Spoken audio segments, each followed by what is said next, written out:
लगभग 8:30 बजे नगीना देहात पुलिस को सूचना प्राप्त हुई थी कि रायपुर सादात के एक मोहल्ले में एक मकान में शुरुआत में जो सूचना मिली थी वो मिली थी कि चोरी की घटना हुई है।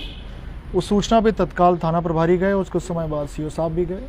वो दोपहर में एक तहरीर दी गई कि घर में डकैती हुई है और घर में जो पीड़िता थी उसके साथ सामूहिक दुष्कर्म की घटना हुई है। उसके बाद घटनास्थल का निरीक्षण मेरे द्वारा भी किया गया और सुसंगत धाराओं में अभियोग दर्ज किया गया।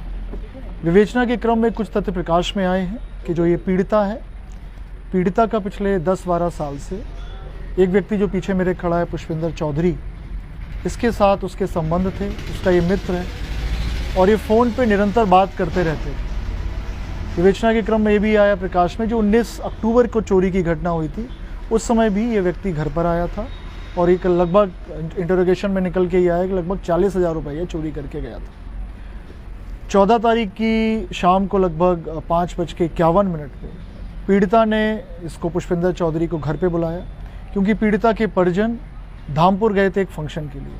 तो वो धामपुर निकले और इसने घर पे बुलाया और इसने ये सारा सामान जो आपको दिख रहा है, चांदी का सामान है, जेवर है, सोने का जेवर है, कुछ घड़ियाँ हैं, करेंसी नोट्स हैं, मोबाइल फ़ोन है, LED है, स्कूटी है, ये सब इसने इसके सुपुर्द कर दी और ये सारा सामान लेके बिजनौर आ गया।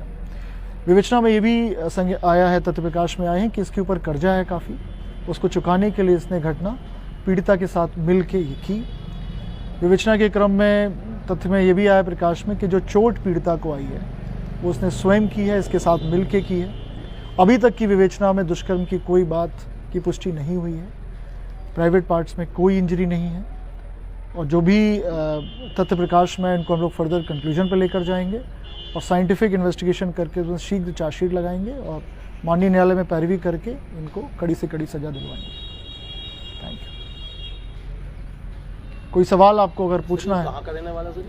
ये कीरतपुर थाने का रहने वाला, लेकिन फिलहाल ये बिजनौर में रहता है। करता क्या है सर?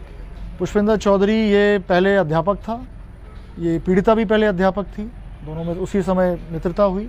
उसके बाद इसने कुछ शेयर का कुछ काम किया, उसमें इसके पास उसके ऊपर ये कर्जा हो गया इस तरह का।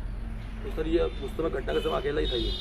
अभी तक तो यही प्रकाश में आया कि अकेला था, लेकिन इसके साथ अगर कोई और भी था तो उसकी हम लोग इन्वेस्टिगेशन कर रहे हैं। लेकिन फिलहाल इसने यही बताया कि अकेला गया था, लेकिन हम हर चीज़ को बिल्कुल गहनता से विवेचना कर रहे हैं। तो सर ये पुलिस वहाँ तक पहुँची, इस तक तो इसके लिए क्या रास्ता बना, मतलब क्या साधन बना, कौन सा रास्ता बना इससे जो इस तक? इंटरोगेशन हम लोग करते हैं। हम लोगों ने क्राइम सीन है, आपने भी देखा होगा कि शाम को 7 बजे कोई छत के रास्ते से कूद के इस तरह की घटना कर दे, जनरली नहीं होती है, अमूमन नहीं होती। इसलिए हम लोग भी इसको थोड़ा, जैसे आपने बताया मीडिया में चला भी है कि हम लोग थोड़ा अलग दृष्टि से इसको देख रहे थे, हर एंगल से इसको देख रहे थे कहीं कुछ, क्योंकि सटीक सूचना देना कि हम लोग परिजन को ने कहा था कि 10 बजे रात तक हम लोग लौट आएंगे और परिजन लगभग 5:30-6 बजे गए हैं, तो 4 घंटे की ये जो सटीक सूचना है वो वही कर सकता है जो परिचित हो या घर का इंसाइडर हो।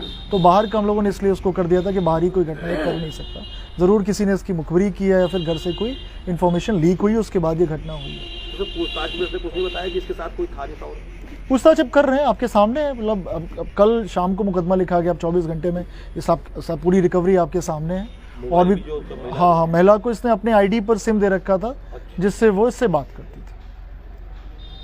सर उसमें इस संबंध में जो इनकी अरेस्टिंग हुई है, क्या इस संबंध में जो इनके साथ थी महिला, उसके विषय में भी कोई विधिक कार्रवाई की?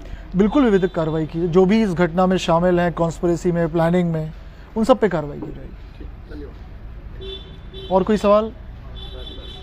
थैंक यू, बहुत बहुत धन्यवाद।